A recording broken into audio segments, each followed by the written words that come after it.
네, 오늘은 알게 하리라 라는 제목으로 우리 함께 하나님 말씀을 나누도록 하겠습니다.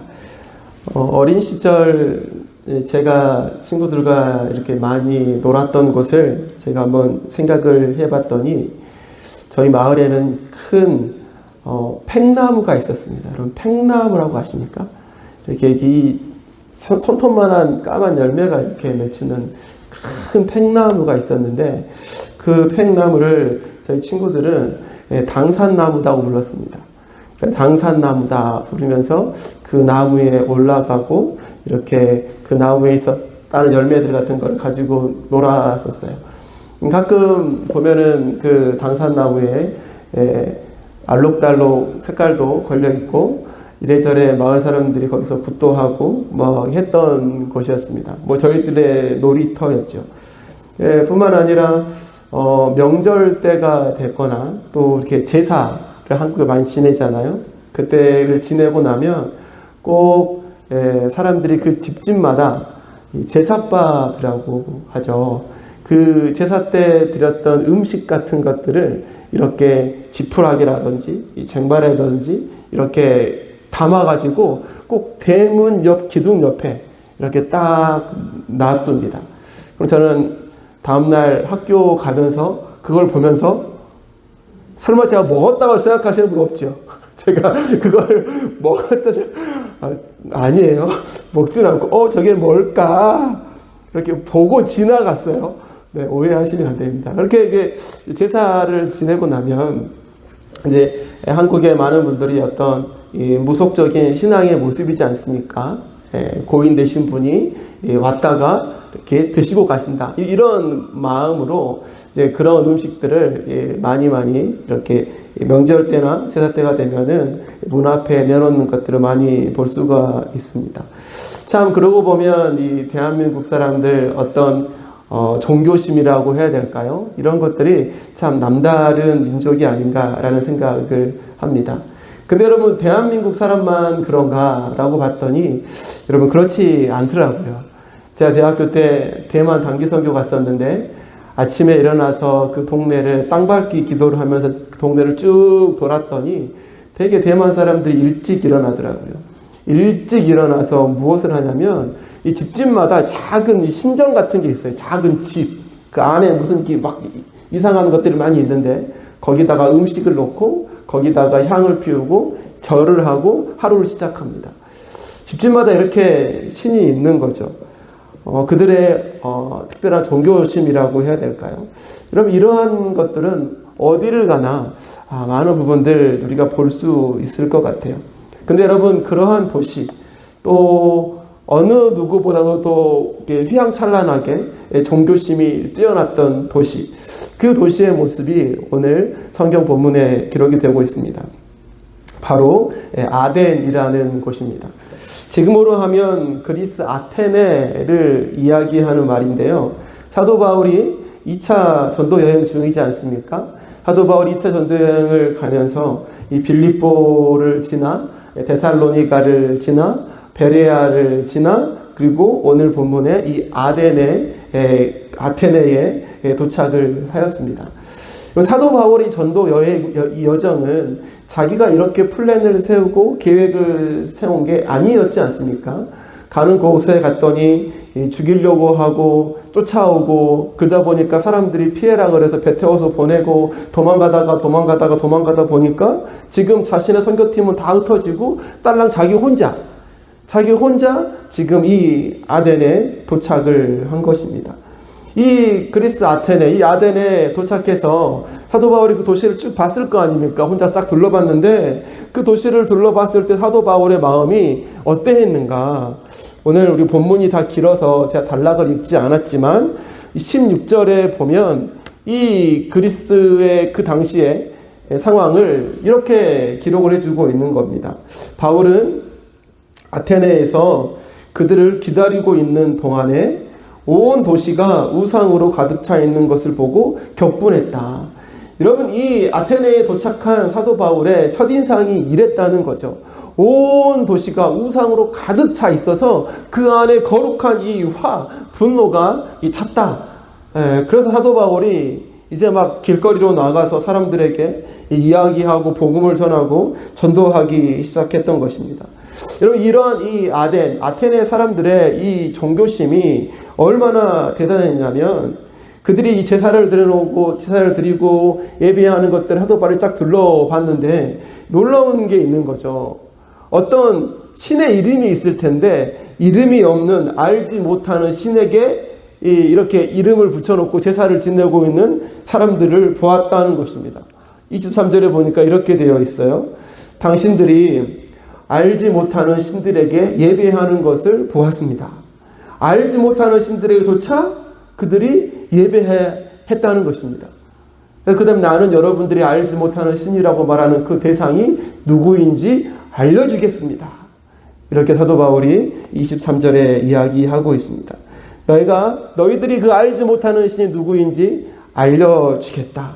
알게 하겠다. 라고 이렇게 외치면서 사도 바울이 그들 앞에 설교를 시작을 하고 있는 것이죠.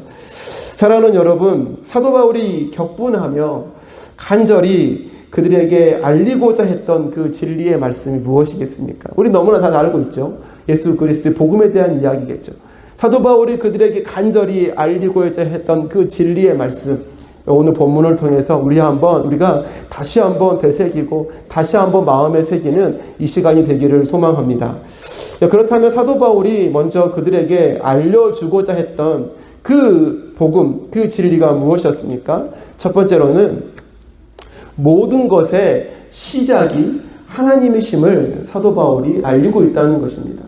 모든 것의 시작이 하나님이다. 여러분, 그 철학적이고 지적이고 종교심이 많았던 그들에게 사도 바울이 가장 먼저 선포한 것, 모든 것의 시작, 처음이 하나님이다. 이것을 사도 바울이 알리고 있는 것입니다. 오늘 본문 24절부터 25절 말씀, 여러분 좀 길지만 한번 같이 읽도록 하겠습니다. 자, 시작. 우주와 그 안에 있는 모든 것을 창조하신 하나님께서는 하늘과 땅의 주님이시므로 사람의 손으로 지은 신전에 거하지 않으십니다.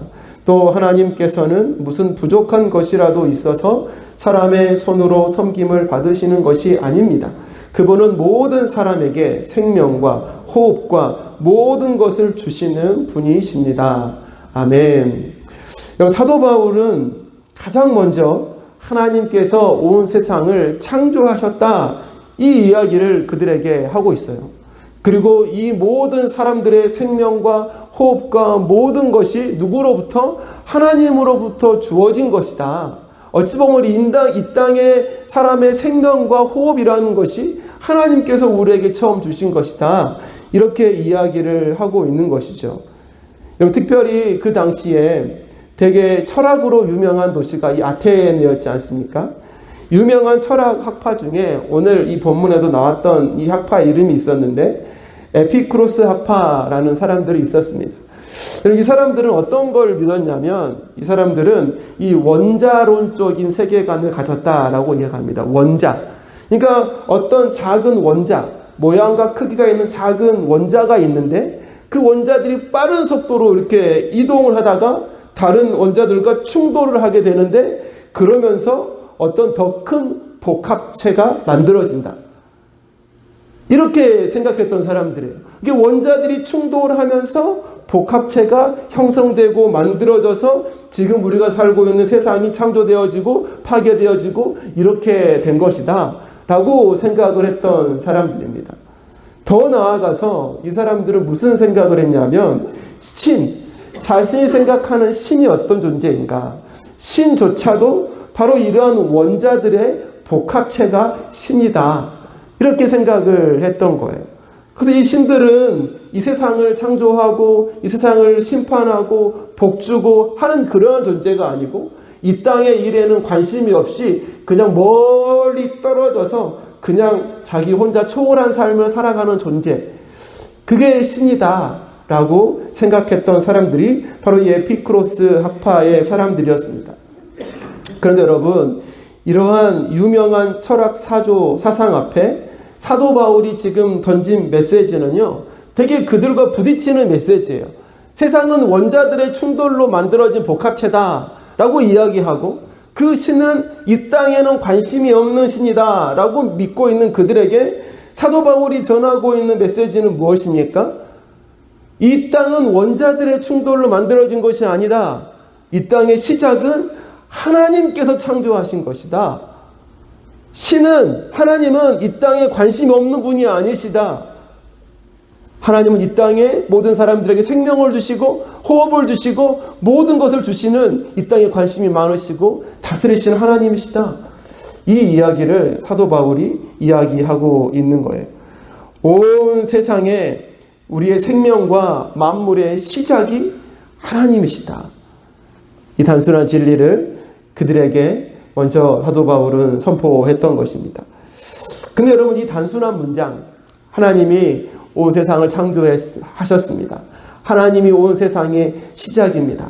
이 단순한 문장이 여러분, 저와 여러분의 신앙과 삶에 있어서도 너무나 중요한 문장이 아닌가라는 생각을 합니다.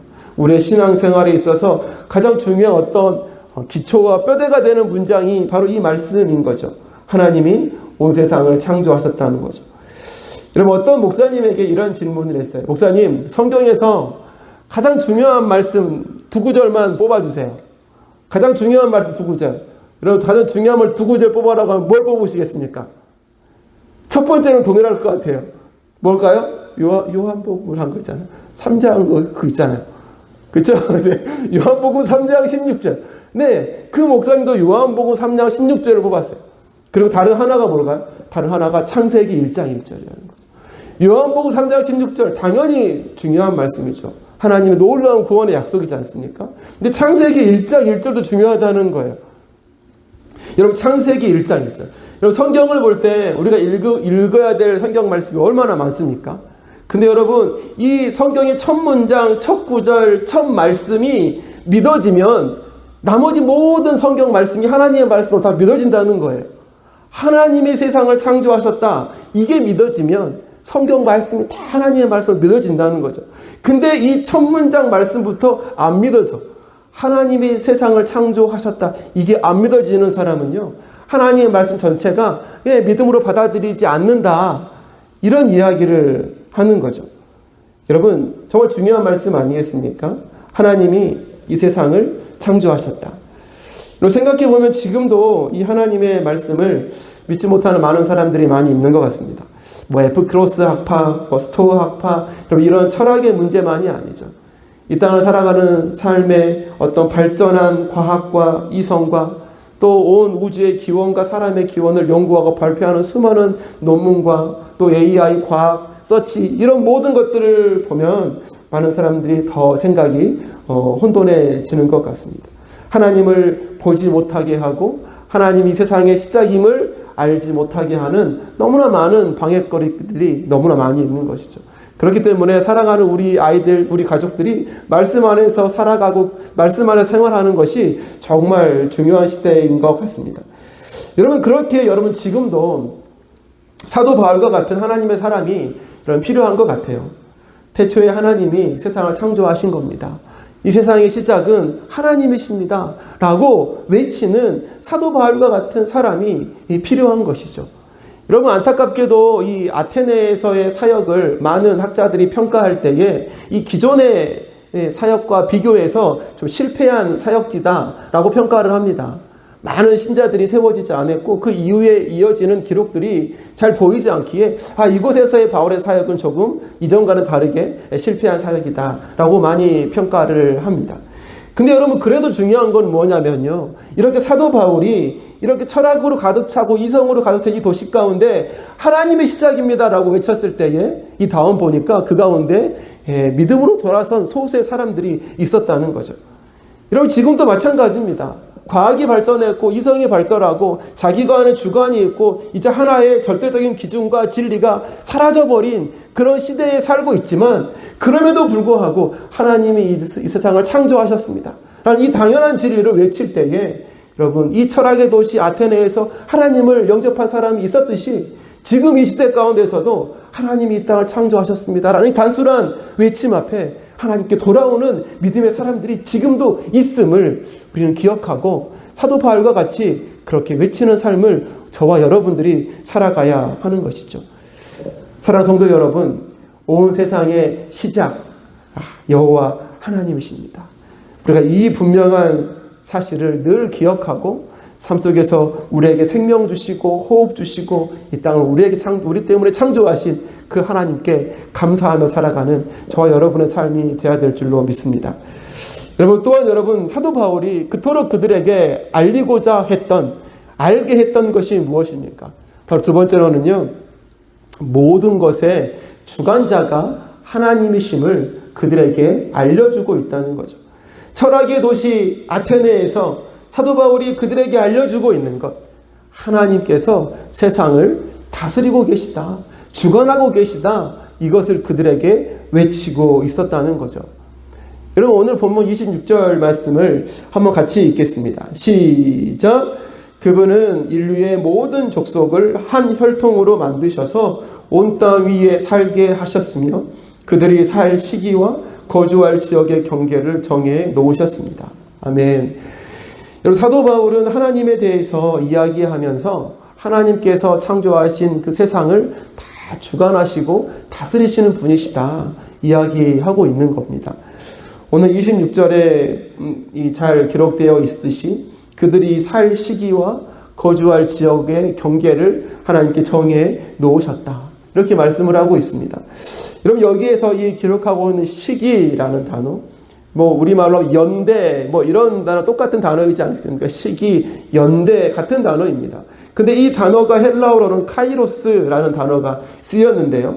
이 단어가 어떤 계절의 변화, 아니면 역사의 시기의 변화, 이것들을 가리키고 있는, 어느 것을 가리키고 있는지 분명하게 우리가 나타나서 알 수는 없지만, 우리가 이 단어를 통해서 알 수 있는 것은 한 가지가 있습니다. 그것이 무엇이냐면, 계절의 변화이든 역사의 변화이든 하나님께서 시간을 다스리시는 분이시다라는 것을 우리는 분명히 알 수 있는 것이죠. 하나님이 이 땅에 그분이 창조하신 그 시간, 역사, 계절, 그 모든 것들을 주관하시는 분이 하나님이다라는 거예요. 근데 여러분, 더 나아가서 26절에 보여주고 있는 게 뭡니까? 거주할 지역의 경계를 정해 놓으셨다라고 말씀하고 있잖아요. 여러분, 이것은 무엇일까요? 하나님께서 이 땅의 공간을 주관하신다라는 의미이지 않겠습니까? 하나님은 시간과 공간을 주관하시는 거예요. 다스리시는 분이신 것이죠. 결국 시간과 공간으로 이렇게 우리에게 이해되어지는 세상의 모든 것들, 나라의 흥망성쇠, 사람의 생로, 모든 것들을 하나님이 주관하고 다스리시는 분이시다. 여러분, 이것을 그 아테네, 그 철학의 도시 앞에 사도 바울이 외치며 그들에게 알리고자 했던 것입니다. 여러분, 이처럼 세상을 주관하시는 하나님은 구약의 말씀 속에 많이 반복적으로 등장을 합니다. 예를 들어서 우리 신명기사 2장 5절 보면은 이렇게 되어 있죠. 그들의 땅은 한치도 너희에게 주지 않았으니 그들과 다투지 말아라. 새 일산은 내가 에서에게 유산으로 주었다.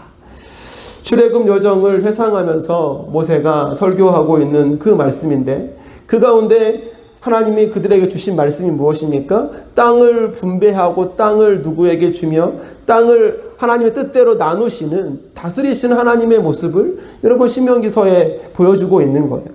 시편은 어떤 말씀입니까?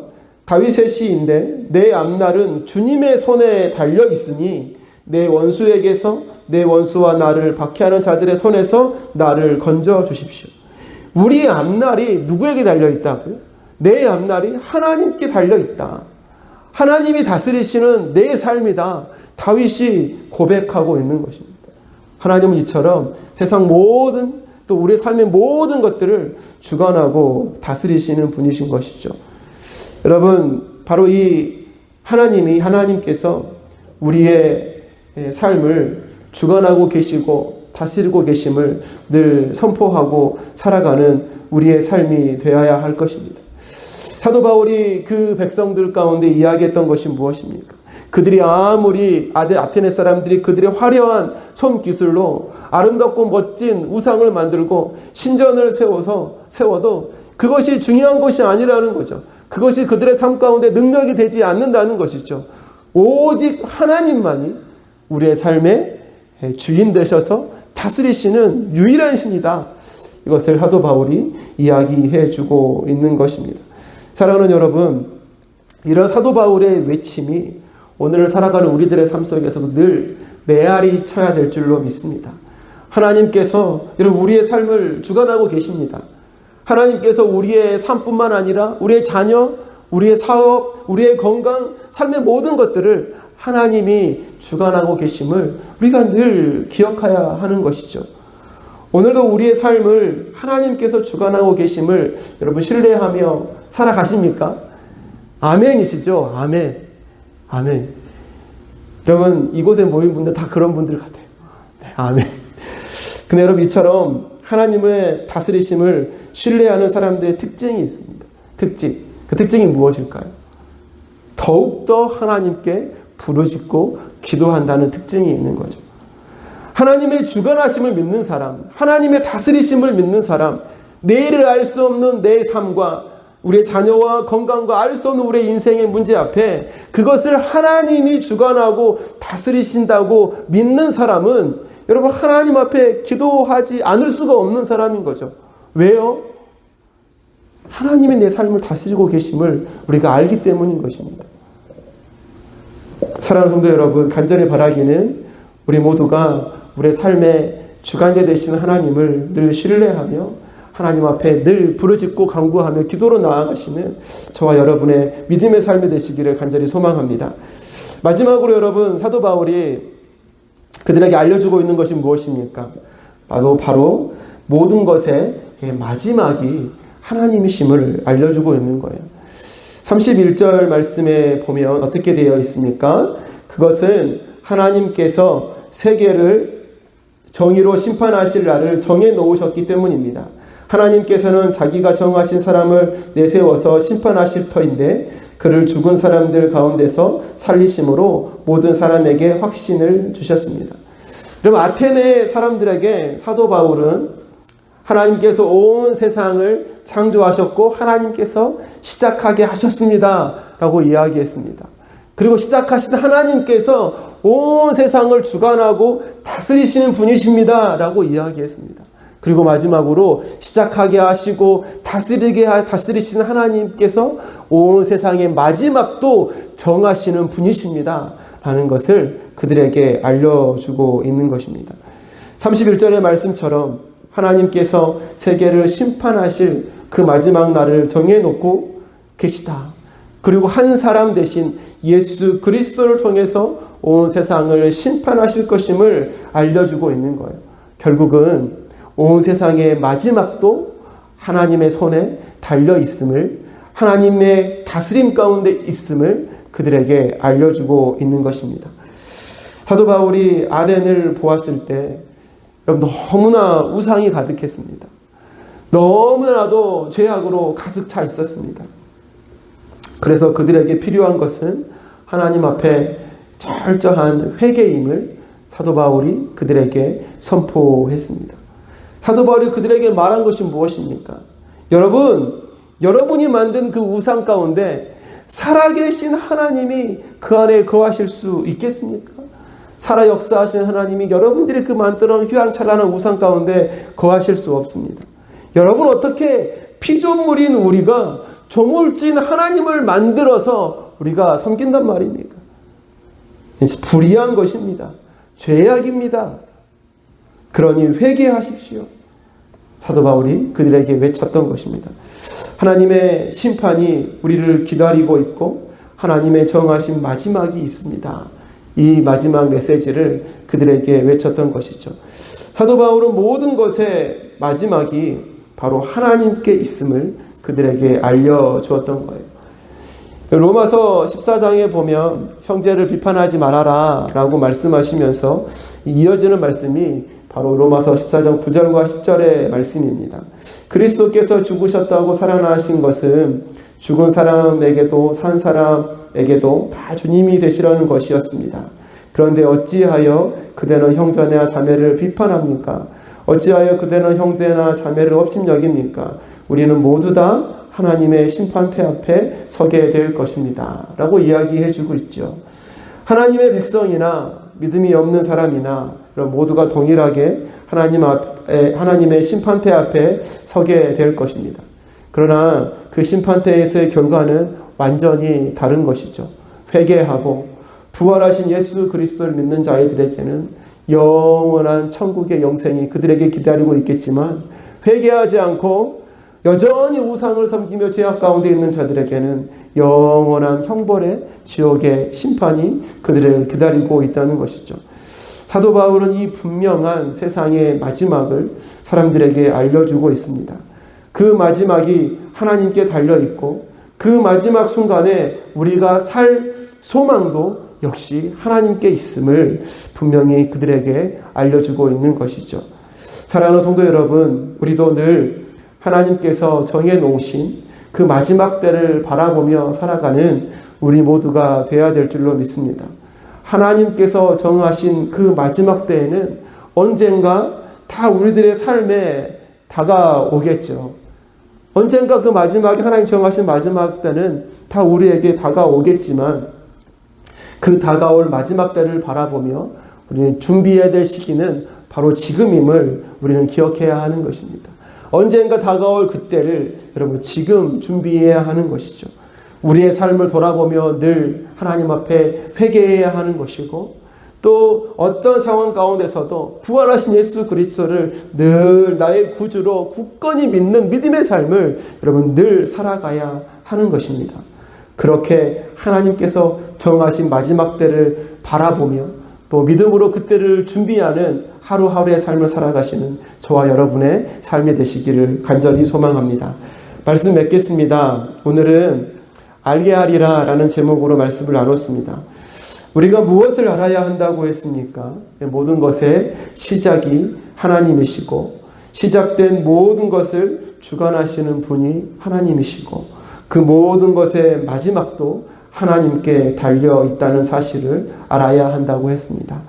이처럼 우리의 삶의 모든 것이 되시는 하나님을 우리가 잘 기억하고 신뢰함으로 우리에게 여러분 주어진 삶을 하나님을 믿는 자답게, 하나님을 아는 자답게 살아가시는 우리 모두가 되시기를 간절히 소망합니다.